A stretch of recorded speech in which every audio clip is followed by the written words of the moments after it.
ఈనాడు ఉపన్యాసాలు ఇస్తున్న బీఆర్ఎస్ నాయకుడు కల్వకుంట్ల చంద్రశేఖర్ రావుకి రాజకీయ భిక్ష పెట్టింది ఎవరు?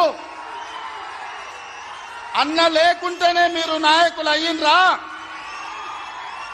అన్న నీడను బతికిన మీరు అన్నగారి గురించి తక్కువ చేసి మాట్లాడు మీకు మంచిదా?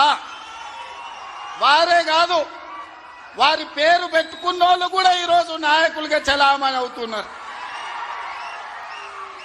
ఆయన ప్రోత్సాహం ఇచ్చి, ఆయన భుజము తట్టి, ఆయన ఒక అవకాశం ఇచ్చిన ఓ తుమ్మల, ఓ మండల, ఓ మండవ, ఓ జానా, ఓ మాధవరెడ్డి, ఓ దేవేందర్ గౌడ్, ఓ కడియం సియరి, ఓ మోత్కుపల్లి నరసింహులే కాదు, తెలంగాణలో నాయకత్వాన్ని వహిస్తున్న కల్వకుంట్ల చంద్రశేఖరరావును కూడా ఎన్టీ రామారావు గారికి గుర్తించే రాజకీయ అవకాశాలు కల్పించిన సంగతి ఎవరు మరవద్దు. ఇది చరిత్ర.